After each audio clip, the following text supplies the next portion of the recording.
H1B വിസയിൽ ജോലി ചെയ്യുന്നവരോ അല്ലെങ്കിൽ ഭാവിയിൽ അമേരിക്കൻ സ്വപ്നം കാണുന്നവരോ ആണോ നിങ്ങൾ?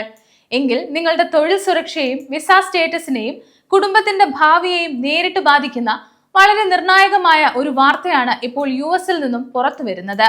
അമേരിക്കൻ ഡിപ്പാർട്ട്മെന്റ് ഓഫ് ലേബർ അഥവാ തൊഴിൽ വകുപ്പ് H1B വിസ ചട്ടങ്ങൾ മനഃപൂർവ്വം ലംഘിച്ച 4 IT കൺസൾട്ടിംഗ് കമ്പനികളെ കരിമ്പട്ടികയിൽ ഉൾപ്പെടുത്തിയിരിക്കുകയാണ്. ഈ കമ്പനികൾക്ക് ഇനി പുതിയ H1B വിസ പെറ്റീഷനുകൾ ഫയൽ ചെയ്യാൻ സാധിക്കില്ല എന്ന് മാത്രമല്ല, നിലവിൽ അവിടെ ജോലി ചെയ്യുന്ന ആയിരക്കണക്കിന് പ്രൊഫഷണലുകളുടെ ഭാവി കൂടിയാണ് അപകടത്തിലാക്കിയിരിക്കുന്നത്.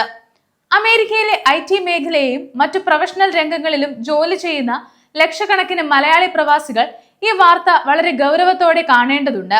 കാരണം ഇത് കേവലം 4 കമ്പനികളുടെ മാത്രം പ്രശ്നമല്ല, മറിച്ച് 2026-ൽ അമേരിക്കൻ ഗവൺമെന്റ് H1B വിസ സംവിധാനത്തിൽ കൊണ്ടുവരുന്ന ഏറ്റവും വലിയ ശുദ്ധീകരണ പ്രക്രിയയുടെ ഭാഗമായാണ് ഈ നടപടി. ഏതൊക്കെയാണ് ഈ കമ്പനികൾ? എന്താണ് അവർ ചെയ്ത നിയമലംഘനം? ഈ കമ്പനികളിൽ നിലവിൽ ജോലി ചെയ്യുന്നവരുടെ വിസ സ്റ്റേറ്റസിന് എന്ത് സംഭവിക്കും? H4 വിസയിലുള്ള അവരുടെ കുടുംബാംഗങ്ങളെ ഇത് എങ്ങനെ ബാധിക്കും? കൂടാതെ ഭാവിയിൽ അമേരിക്കൻ കമ്പനികളിലേക്ക് ഇന്റർവ്യൂ അറ്റൻഡ് ചെയ്യുന്നവരെയും നാട്ടിൽ നിന്ന് വരാൻ കാത്തിരിക്കുന്നവരെയും ശ്രദ്ധിക്കേണ്ടുന്ന പ്രധാന കാര്യങ്ങൾ എന്തൊക്കെയാണെന്നാണ് നമ്മൾ ഇന്ന് വിശദമായി നോക്കുന്നത്. അമേരിക്കൻ ഗവൺമെന്റിന്റെ ഏറ്റവും പുതിയ ഔദ്യോഗിക എൻഫോഴ്സ്മെന്റ് റിപ്പോർട്ടുകൾ പ്രകാരം ഗൗറാടെക് LLC, റിനോടെക് ഗ്രൂപ്പ് LLC, സിലോസ് ഇൻകോർപ്പറേറ്റഡ്, ഷെയർവുഡ് അക്കാദമി എന്നീ 4 കമ്പനികളെയാണ് ഇപ്പോൾ US സർക്കാർ കരിമ്പട്ടികയിൽ അഥവാ വിൽഫുൾ വയലേറ്റേഴ്സ് എന്ന കാറ്റഗറിയിൽ ഉൾപ്പെടുത്തിയിരിക്കുന്നത്. ഇതിൽ ഓരോ കമ്പനിക്കും വ്യത്യസ്ത കാലയളവിലേക്കാണ് വിലക്ക് ഏർപ്പെടുത്തിയിരിക്കുന്നത്. ഗൗറാടെക് LLCക്ക് 2025 മെയ് മുതൽ 2027 മെയ് വരെയും, റിനോടെക് ഗ്രൂപ്പിന് 2025 ഓഗസ്റ്റ് മുതൽ 2027 ഓഗസ്റ്റ് വരെയും വിലക്കുണ്ട്. സിലോസ് ഇൻകോർപ്പറേറ്റഡിന് 2026 മാർച്ച് 4 മുതൽ 2028 മാർച്ച് 3 വരെയും, ഷെയർവുഡ് അക്കാദമിക്ക് 2026 മെയ് മുതൽ 2028 മെയ് വരെയുമാണ് H1B പെറ്റീഷനുകൾ നൽകുന്നതിൽ നിന്നും US ഗവൺമെന്റ് പൂർണ്ണമായ വിലക്ക് ഏർപ്പെടുത്തിയിരിക്കുന്നത്. എന്താണ് ഈ വിൽഫുൾ വയലേറ്റർ? ഇത് നിയമപരമായി എന്താണ് അർത്ഥമാക്കുന്നത് എന്ന് നോക്കാം. ഇതൊരു സാധാരണ നോട്ടീസോ ചെറിയ മുന്നറിയിപ്പോ അല്ല. അമേരിക്കൻ ഇമിഗ്രേഷൻ ആൻഡ് നാഷണാലിറ്റി ആക്ടിന്റെ സെക്ഷൻ 212 പ്രകാരം ഡിപ്പാർട്ട്മെന്റ് ഓഫ് ലേബർ അല്ലെങ്കിൽ ഡിപ്പാർട്ട്മെന്റ് ഓഫ് ജസ്റ്റിസോ നടത്തുന്ന കർശനമായ അന്വേഷണത്തിന് ശേഷം മാത്രം നൽകുന്ന ഒരു അന്തിമ നിയമപരമായ ലേബലാണ്. ലേബർ കണ്ടീഷൻ ആപ്ലിക്കേഷൻ അഥവാ LCA ഫയൽ ചെയ്യുമ്പോൾ അമേരിക്കൻ ഗവൺമെന്റിന് നൽകുന്ന ഉറപ്പുകൾ കമ്പനികൾ മനഃപൂർവ്വം ലംഘിക്കുകയോ വ്യാജ വിവരങ്ങൾ നൽകി ഉദ്യോഗസ്ഥരെ തെറ്റിദ്ധരിപ്പിക്കുകയോ ചെയ്യുമ്പോഴാണ് ഒരു കമ്പനി ഈ കരിമ്പട്ടികയിൽ ഉൾപ്പെടുന്നത്. അമേരിക്കയിലെ നിലവിലെ നിയമപ്രകാരം വിദേശ തൊഴിലാളികൾക്ക് വാഗ്ദാനം ചെയ്ത മിനിമം ശമ്പളം നൽകാതിരിക്കുക, പ്രൊജക്ടുകൾ ഇല്ലാത്ത സമയത്ത് ജീവനക്കാർക്ക് ശമ്പളമില്ലാതെ ബെഞ്ചിലിരുത്തുക, വിസ പ്രോസസിംഗ് ഫീസ് നിയമവിരുദ്ധമായി തൊഴിലാളികളിൽ നിന്നും ഈടാക്കുക, അല്ലെങ്കിൽ തൊഴിൽ സാഹചര്യങ്ങളെ കുറിച്ച് അമേരിക്കൻ ഗവൺമെന്റിന് തെറ്റായ വിവരങ്ങൾ നൽകുക എന്നിവയെല്ലാം ഈ നിയമലംഘനത്തിൽ ഉൾപ്പെടുന്നു. ഇതിന്റെ ഏറ്റവും വലിയ പ്രത്യാഘാതം എന്താണെന്ന് ചോദിച്ചാൽ, ഇത്തരത്തിൽ മനഃപൂർവ്വം നിയമം ലംഘിക്കുന്ന കമ്പനികളുടെ ഫയലിംഗുകൾ office of foreign labour certification ഭാവിയിൽ സ്വീകരിക്കുകയില്ല എന്നതാണ്.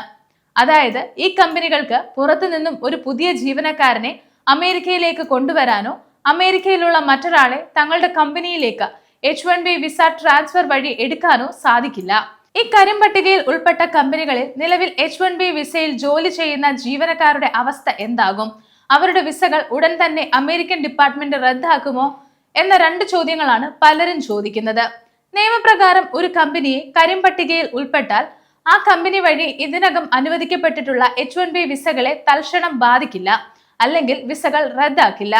അതുപോലെ നാളെ മുതൽ അവർക്ക് അമേരിക്കയിൽ ജോലി ചെയ്യാൻ കഴിയില്ല എന്നല്ല ഇതിന്റെ അർത്ഥം. എന്നാൽ അവരുടെ ഭാവി പരിപാടികളെയും വിസ സ്റ്റേറ്റസിനെയും ഇത് സാരമായി ബാധിക്കുമെന്ന് പറയാം. ഉദാഹരണത്തിന്, നിലവിലുള്ള H1B വിസയുടെ കാലാവധി കഴിയുമ്പോൾ അത് എക്സ്റ്റെൻഡ് ചെയ്യാനോ, ലൊക്കേഷൻ മാറുമ്പോഴോ, പ്രൊമോഷൻ ലഭിക്കുമ്പോഴോ അമെൻമെന്റ് ഫയൽ ചെയ്യാനോ ഈ കമ്പനികൾക്ക് സാധിക്കാതെ വരും. അതിലും ഗുരുതരമായ വിഷയം, ഈ കമ്പനികൾ വഴി ഗ്രീൻ കാർഡിനായുള്ള ആദ്യ പടിയായ PERM സർട്ടിഫിക്കേഷൻ പ്രോസസ്സിംഗ് ആരംഭിക്കാനോ പൂർത്തിയാക്കാനോ ഇനി കഴിയില്ല എന്നതാണ്. അതുമാത്രമല്ല, H1B വിസ ഹോൾഡർമാരുടെ സ്റ്റേറ്റസ് പ്രതിസന്ധിയിലാകുമ്പോൾ സ്വാഭാവികമായും അവരെ ആശ്രയിച്ച് അമേരിക്കയിൽ കഴിയുന്ന H4 വിസയിലുള്ള ഭാര്യയ്ക്കോ ഭർത്താവിനോ അവരുടെ മക്കൾക്കോ ഉള്ള വിസ സ്റ്റേറ്റസും H4 EMD വർക്ക് പെർമിറ്റും അപകടത്തിലാകും. അതുമാത്രമല്ല, H1B വിസ ഹോൾഡർമാരുടെ സ്റ്റേറ്റസ് പ്രതിസന്ധിയിലാകുമ്പോൾ സ്വാഭാവികമായും അവരെ ആശ്രയിച്ച് അമേരിക്കയിൽ കഴിയുന്ന H4 വിസയിലുള്ള ഭാര്യയ്ക്കോ ഭർത്താവിനോ അവരുടെ മക്കൾക്കോ ഉള്ള വിസ സ്റ്റേറ്റസും H4EAD വർക്ക് പെർമിറ്റും അപകടത്തിലാകും. അതിനാൽ ഇത്തരം കമ്പനികളിൽ ജോലി ചെയ്യുന്നവർ ഒട്ടും സമയം കളയാതെ ഉടൻ തന്നെ ഒരു ഇമിഗ്രേഷൻ അറ്റോർണിയുടെ സഹായം തേടേണ്ടതുണ്ട്. നിയമപരമായി പ്രവർത്തിക്കുന്ന മികച്ച ട്രാക്ക് റെക്കോർഡുകളുള്ള മറ്റൊരു കമ്പനിയിലേക്ക് എത്രയും പെട്ടെന്ന് തങ്ങളുടെ H1B വിസ ട്രാൻസ്ഫർ ചെയ്യാനുള്ള നടപടികൾ വേഗത്തിൽ ആരംഭിക്കുകയും വേണം. അല്ലാത്തപക്ഷം ഗവൺമെന്റിന്റെ കർശന നിരീക്ഷണത്തിൽ പെടാനും നിങ്ങളുടെ അമേരിക്കൻ ജീവിതം തന്നെ തടസ്സപ്പെടാനും വലിയ സാധ്യതകളുണ്ട്. 2026 ഏറ്റവും പുതിയ H1B വിസ നിയമമാറ്റങ്ങൾ കൂടി ഇതിനോടൊപ്പം നമ്മൾ ശ്രദ്ധിക്കേണ്ടതുണ്ട്. അമേരിക്കൻ എക്കോണമിയിലേക്ക് ഏറ്റവും മികച്ച വിദേശ പ്രതിഭകളെ കൊണ്ടുവരാനുള്ള ഒരു സംവിധാനമാണ് H1B വിസ. എന്നാൽ ചില കൺസൾട്ടിംഗ് കമ്പനികളും സ്റ്റാഫിംഗ് ഏജൻസികളും ഈ നിയമത്തിലെ ലൂപ്പ് ഹോളുകൾ ഉപയോഗിച്ച് വ്യാജ പെറ്റീഷനുകൾ നൽകുകയും ലോട്ടറി അട്ടിമറിക്കുകയും ചെയ്തപ്പോഴാണ് ഡിപ്പാർട്ട്മെന്റ് ഓഫ് ഹോംലാൻഡ് സെക്യൂരിറ്റി നടപടികൾ കർശനമാക്കിയത്. 2026 മുതൽ അമേരിക്കൻ ഇമിഗ്രേഷൻ സിസ്റ്റത്തിൽ വലിയ മാറ്റങ്ങളാണ് വരുന്നത്. ശമ്പളത്തിന്റെ അടിസ്ഥാനത്തിൽ H1B ലോട്ടറി തെരഞ്ഞെടുക്കുന്ന വേജ് ലോട്ടറി സിസ്റ്റം പോലെയുള്ള പുതിയ നിയമങ്ങൾ പ്രാബല്യത്തിൽ വരികയാണ്. അതായത് കുറഞ്ഞ ശമ്പളം നൽകി തൊഴിലാളികളെ ചൂഷണം ചെയ്യുന്ന കമ്പനികൾക്ക് ഇനി വിസ ലഭിക്കാൻ ബുദ്ധിമുട്ടായിരിക്കും. ഉയർന്ന സ്കിൽ ലെവലും അതിനനുസരിച്ചുള്ള ലെവൽ 3, ലെവൽ 4 ശമ്പളവും നൽകുന്ന ജെനുവിനായ കമ്പനികൾക്ക് മാത്രമേ ഇനി പിടിച്ചു നിൽക്കാൻ സാധിക്കൂ. അമേരിക്കൻ IT മേഖലകളിൽ ജോലി അന്വേഷിക്കുന്നവരും കൺസൾട്ടൻസികളെ ആശ്രയിക്കുന്നവരും അതീവ ജാഗ്രത പാലിക്കേണ്ട സമയമാണിത്. നിങ്ങൾക്ക് ഒരു കമ്പനിയിൽ നിന്നും ഓഫർ ലെറ്റർ ലഭിച്ചാൽ ആ കമ്പനി ഡിപ്പാർട്ട്മെന്റ് ഓഫ് ലേബറിന്റെ വിൽഫുൾ വയലേറ്റർ ലിസ്റ്റിൽ ഉൾപ്പെട്ടിട്ടുണ്ടോ എന്ന് പബ്ലിക് ഡേറ്റാബേസിൽ നിർബന്ധമായും പരിശോധിച്ച് ഉറപ്പുവരുത്തണം. ജോലി നൽകാമെന്ന് വാഗ്ദാനം ചെയ്ത് നിങ്ങളിൽ നിന്നും മുൻകൂർ പണം വാങ്ങുന്നവരോ വിസ ഫീസ് നിങ്ങളെ കൊണ്ട് അടപ്പിക്കുന്നവരോ ആണെങ്കിൽ അവരിൽ നിന്നും പൂർണ്ണമായും വിട്ടുനിൽക്കുക. നിങ്ങളുടെ അമേരിക്കൻ സ്വപ്നങ്ങളും കരിയറും സുരക്ഷിതമാക്കാൻ നിയമപരമായ മാർഗങ്ങൾ മാത്രം സ്വീകരിക്കുക. ഇത്തരം സുപ്രധാന മാറ്റങ്ങൾ കൃത്യമായി അറിയാൻ ഗ്ലോബൽ സമയം സബ്സ്ക്രൈബ് ചെയ്യുക.